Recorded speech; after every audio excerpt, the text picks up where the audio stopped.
Welcome to the 4 Pillars of Men's Health, a podcast of resources for restoring vigor and vitality, bringing you top influencers in the men's health arena, case studies of men who have succeeded and how they did it, and cutting-edge teaching on men's health issues from America's leading men's health guru, Dave Skattum. Get ready to take steps towards good health. Here's your host, Dave Skattum.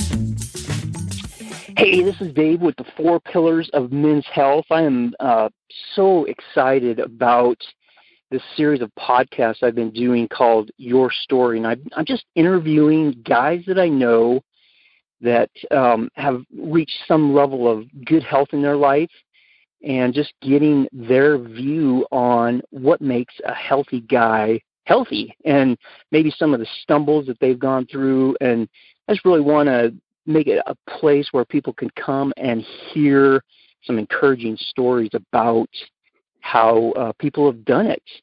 And I'm especially excited today to have on my podcast a guy that I've known for quite a few years. His name is Brian Hopkins. And Brian, I'm so glad that you are here with us today. I'm really looking forward to your insights on health and healthy guys. So thanks for being here today. Dave, thanks so much for having me. Really honored to get to be with you and love what you're up to and love what you're about. Yeah. It's a real privilege to be with you. All right. Sounds good. Hey, so just so everybody knows, Brian has been pastoring in the pastoring business for about 30 years. He's a youth pastor and a senior pastor. Currently, he's a pastor at a church in Northern California called Bayside Church. And they have, it's a big deal down there. It's they have 8 campuses, and Brian is the lead pastor at one that's called Folsom.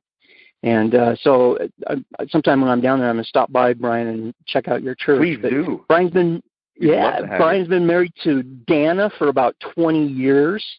And they have, get this, you got to hear this. They have 13 kids. And that's an amazing feat right there. So no I'm just imagining you in about 20 years when you're starting to have grandkids and the kind of gathering that you're going to have. It's going to be pretty amazing. Oh, it's going to be a blast. We can't wait. No, it's like a small city.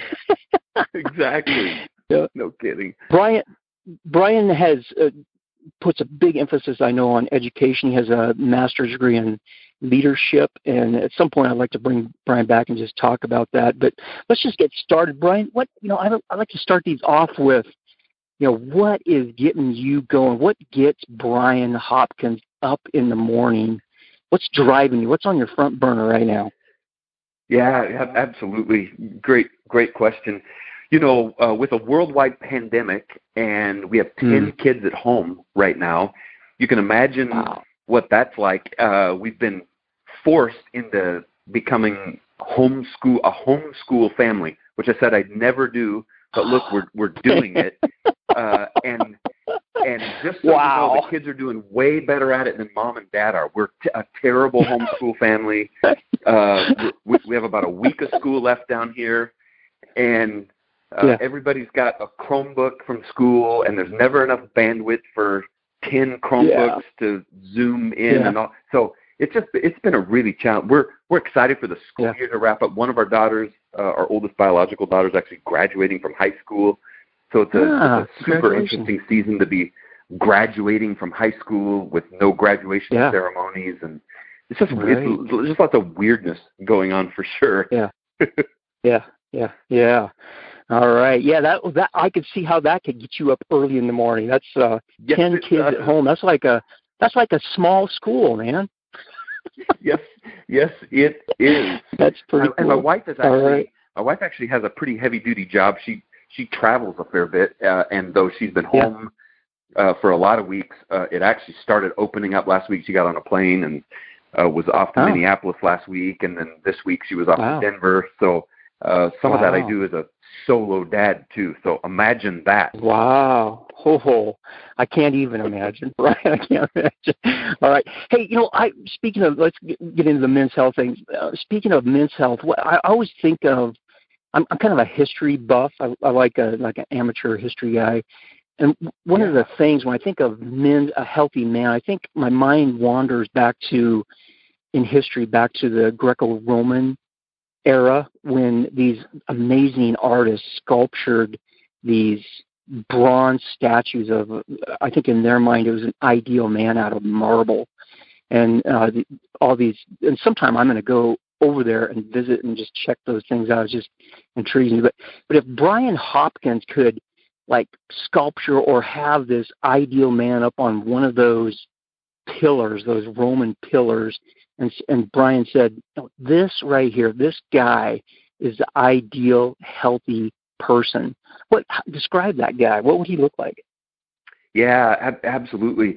And I actually was on a trip just this past fall, a Mediterranean tour, and saw a whole bunch of those statues. And I'll just say that you ought to go sometime. It really was transformative and quite remarkable. The ancient biblical city of Ephesus and all, I mean, it's just phenomenal. Yes. And I think, like, let's just picture any ordinary statue with this maxim carved into the marble at his feet, and it would be this. The picture of health, in my view, is the most difficult person I will ever lead is myself. So the picture of health in my mind is somebody who takes that maxim, the most difficult person I will ever lead is myself, and takes that to heart and then goes and lives that out every single day. Because what that means is that I'm going to hold the mirror of examination up to my life, every area of my life, physically, emotionally, spiritually, and I'm going to reflect on what I see in the mirror, and I'm going to respond to what I see in the mirror, whether it's physically, do I like what I see in the mirror physically? Is the picture of myself that I see in the mirror emotionally healthy, right? Is it spiritually? Am I spiritually healthy? So that's the picture of health I have. Somebody who is willing to do the hard work of leading themselves every single day. And the thing, if I could just slide this in here, it's way easier to hold the mirror of examination up to other people, right? Isn't it? Yeah. And we all do that, right? We turn the mirror around. We're like, I don't want to see myself. I want to look at you, whether it's your spouse or your kids or your friends or your colleagues at work. It's really easy to go, well, you're blowing it in that area, and you're blowing it in that area, and you're blowing it in that area. But it just gets real personal when you turn the mirror around and go like, oh, wait, how am I doing? How am I doing at being healthy at every one of those levels? Yeah. That's my picture. And that is intriguing. I'd like to just go another layer deeper on this and just kind of prod in on this. When you say leading yourself, I totally get that, because we need self-leadership is the beginning of leadership. If you can't lead yourself and take yourself to a place where you want to go, you can't really lead other people. So what are some steps or a process or like a journey that a person could take if this is ringing true to somebody out there?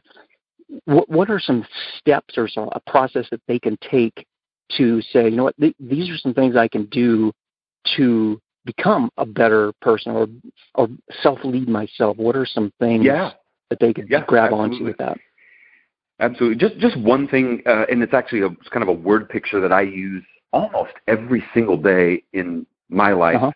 It's really sticky, easy to remember. And this isn't original with me. I heard actually a guy talk about this a couple of decades ago. But he said, imagine yourself, when you think about leading yourself, imagine every component of your life as an instrument, a gauge on the dashboard of your life, right? So you have a gauge that is your physical health gauge. You have an emotional health gauge. You have a spiritual health gauge on the dashboard. And if you just took a moment every single day and you just reflected on what is the status of my physical health gauge. And maybe you look at it and you go, well, it's green. I'm eating well. I'm at the gym. My time management. I'm sleeping. All those things. Maybe it's all green, but maybe it's yellow, and it's starting to blink yellow, and you just go, it's blinking yellow, and then you give attention to the gauges, physically, emotionally, spiritually, where there's a blinking yellow light or a flashing red light, and say, what input am I going to give that's going to move the needle on that gauge toward health in all those components. And it's just an easy self-leadership thing. I run through that thing, honestly, several times a day, most days, and just go, how am I doing right now emotionally? That meeting I just had was quite draining. How am I going to replenish what just got drained out of me? I really do think that since I started doing this, like I said, a couple of decades ago, it's helped me just sort of examine myself. It's part of that whole thing. I hold the mirror up to me. How am I doing? What are the gauges on my dashboard telling me about me? Wow. So like I could come back sometime, Brian. I got to have you back, and we're just going to do a podcast just on those gauges. That's an incredibly powerful concept that we could all like and put into our life that would be like dynamic for each one of us. Exactly. That's exactly right. Yeah. Yeah. It's simple. All right. So that's sticky. Yeah. And it helps. Right. Yeah. Exactly. So so we talked about this ideal guy, and so the flip side of it is when we look around, I know as a pastor you probably see a lot of people come to your office with things going on in their life that are just like horrible things going on, and you probably see a lot of this, but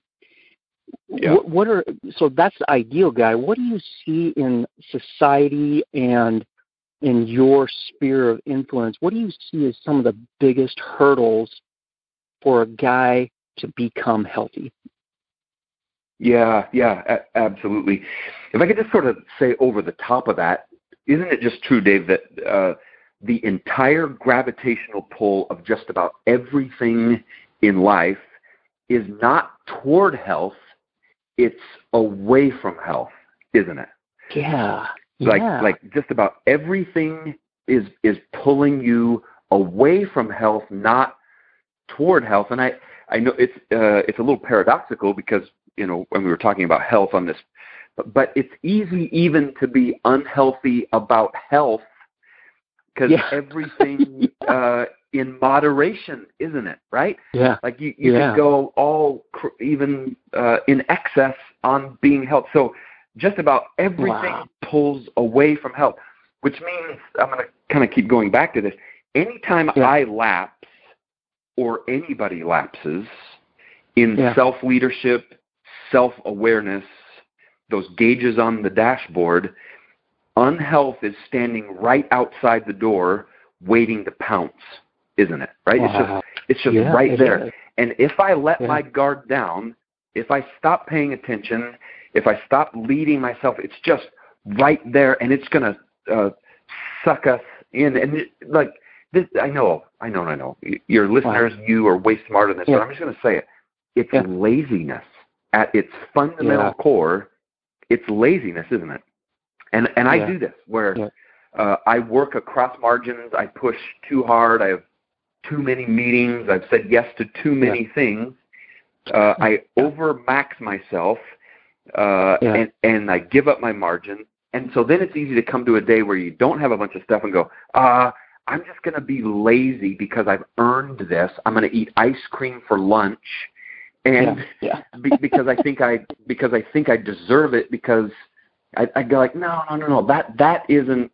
You can't rubber band back and forth between this, extreme self-leadership and self-care and so all this kind of stuff to the opposite side where you're like, I've earned this cheat day, whatever it is. You just can't let it go. You just have to be, I think the word I would use is vigilant. You just have to be constantly vigilant because unhealth is just right there. And so. Yeah.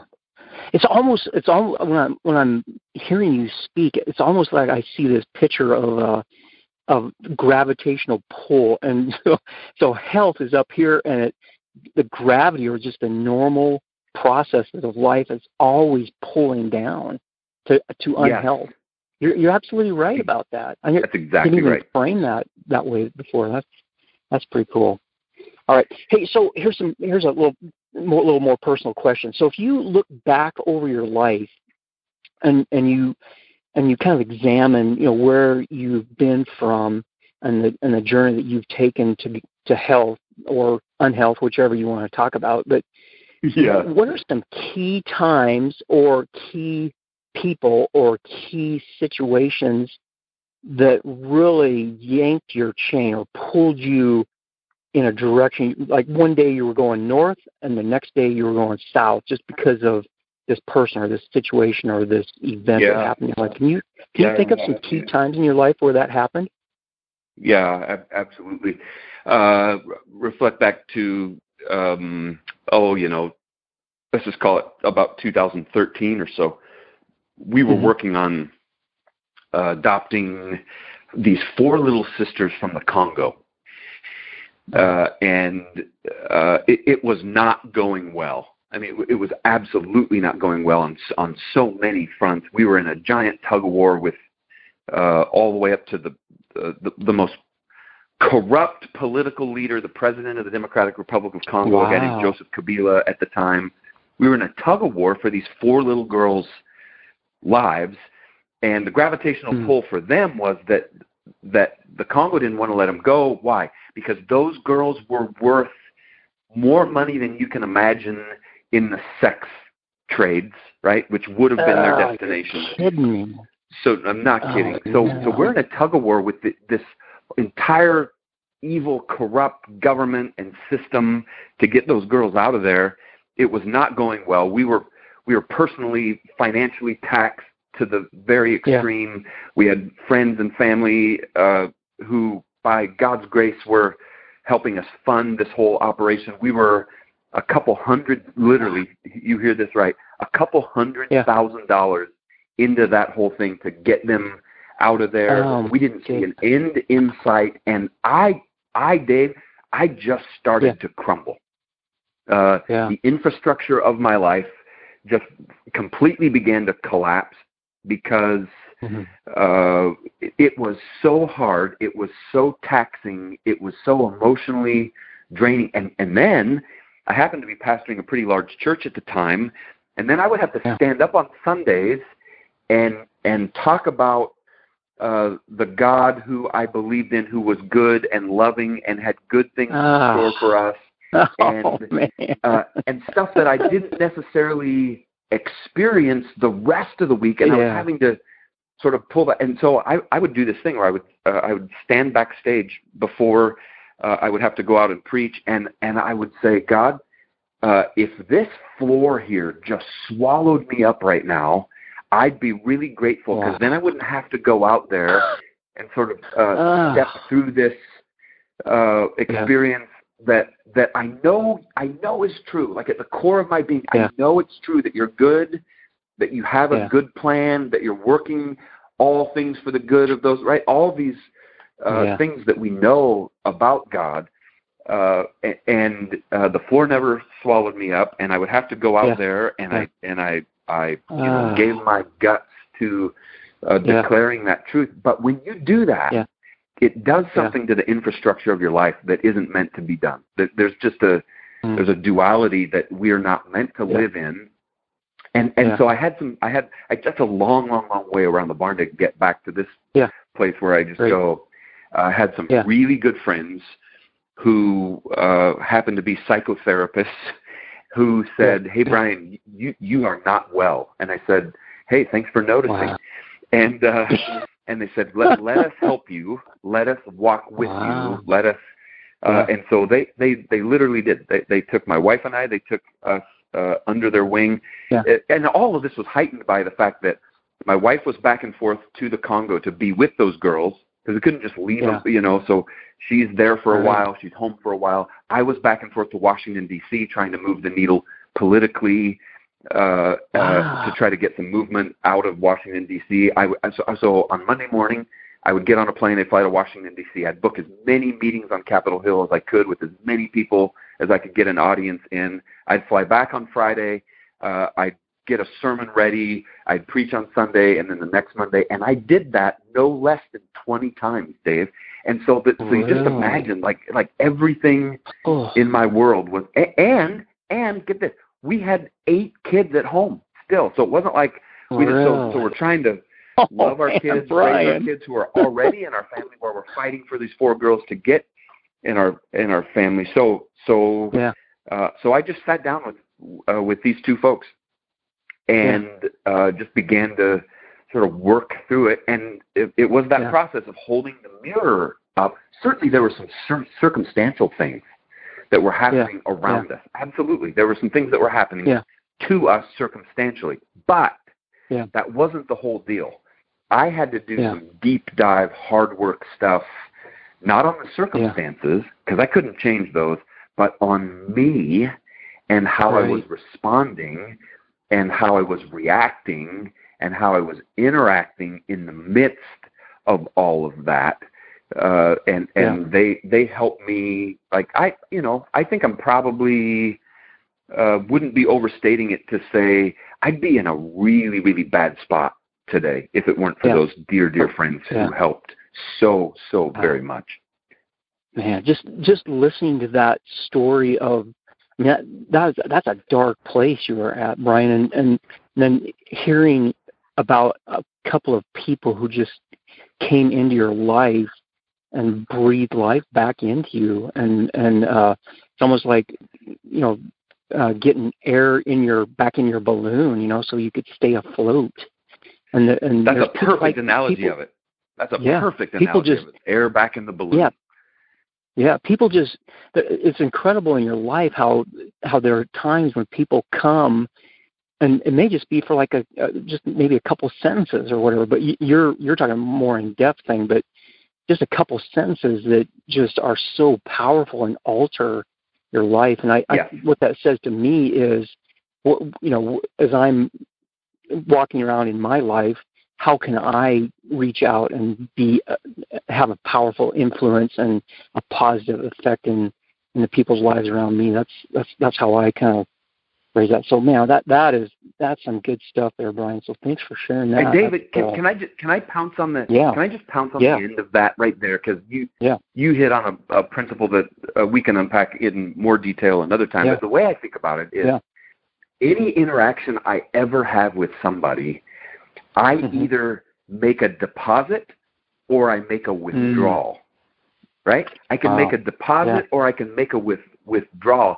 If I'm harsh to my wife, what did I just do there? I just made a really significant withdrawal from an account that I really only want to make deposits into. But if I bless my wife, if I bless my kids, if I at the grocery store, the interaction that you have with the cashier can be a deposit interaction, where people aren't expecting you to be courteous and grateful for their work. They're just doing their job, but you can actually make a deposit and alter the trajectory of somebody's day just by thinking that through. Yeah. Wow. That is so true. I've had that happen to me where, I mean, sometimes it's as simple as somebody waving and smiling at you, So precisely, make a huge impact on your whole day. So, hey, let's kind of turn the corner a little bit. So, as you look around, and I guess we've kind of talked about this a little bit, but what do you see as being some of the, the key things or the most powerful impacts on the disability for a man to get healthy, or the inability for a man to get healthy? What things are guys doing out there that are keeping them in an unhealthy place? Yeah, absolutely. For me, and I'm not necessarily saying this is true for everyone. I want to paint with too broad a brush. I don't want to be too cliche either. But just permit me to go here. It's time allocation, isn't it, Dave? It's time allocation is our biggest enemy to health, right? Because here's what happens is we might have every intention of getting healthy physically, emotionally, spiritually, but then what happens? Life happens, doesn't it? Right. And you can't control this work thing that happened, and you can't control this kid thing that blew up. You can't control that the hot water heater melted down or what, And so then all those good intentions just get thrown right out the window because you're in constant crisis management mode. Yeah. And so it actually requires this sort of hyper vigilance, and you don't want to be a jerk about it, but you just have to say, if I don't carve this time out very, very specifically, again, the gravitational pull is straight away from it.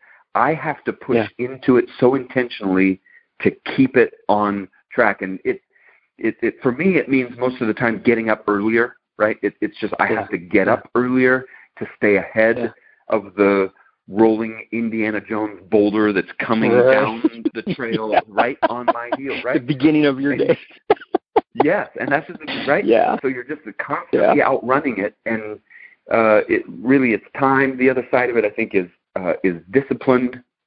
I'm a guy who has to be pretty disciplined in so many areas of my life, professionally in particular. Right, the regimen that I have to keep to do what I do, the way what always happens, what always gets sacrificed for the sake of the other stuff is personal health and time. And so it's just saying, I have to be willing to not give that up. I cannot give that up because health in every facet matters too much to me. Yeah. Wow. Time allocation. That's a big one. Excellent. It's a big one. And again, I know it's a little cliche, but it is. Yep. But it's true. It's the way it is. I like that imagery of Indiana Jones boulder, just trying to keep ahead of that thing. It's pretty realistic. It's totally realistic. Every person knows exactly what I'm talking about. They're like, "Yep, that's my thing." So let's wrap this up with kind of a final thing about how people can, if people want to get in contact with you, or maybe the address for your church, or whatever you want to share about connecting with you. And then also, it sounds like you have a kind of a big event coming up, and if you could just kind of launch into that, it sounds really exciting. Tell us what that is, and we'll just kind of wrap it up with any final thoughts that you have on those and any kind of men's health thoughts that you want to wrap it up with, and that's how we'll close her up. Oh, thanks so much. Again, this has been really, really fun to have this conversation. Yeah. If I could just sort of, over the top of everything, the umbrella, I would say the road to health, I think, in every facet, starts with that mirror of examination being held up to you first and foremost, right? Yeah. Be willing to have the hard look in the mirror at you, take the inventory, look at those gauges physically, emotionally, spiritually, and then what inputs could you give that would actually move those needles? And it's going to take you a long way down the road toward health, I think. Yeah. If anybody wants to be in touch with me, you can find me on Facebook, Brian Hopkins. I'm on Instagram at Brian Hopkins 74. Bayside Church Folsom in particular, if you want to find us on social media for all that stuff. Would love to hear from you out there. And we do have a pretty cool thing going on at Bayside coming up in the not too distant future. We do a couple of what we call Thrive conferences. We have 8,000 or so attendees live. This whole global pandemic thing caused us to have to turn those around. We can't do those in person. So we got to do a pretty cool thing where we said, well, what would it look like just to take this whole thing online?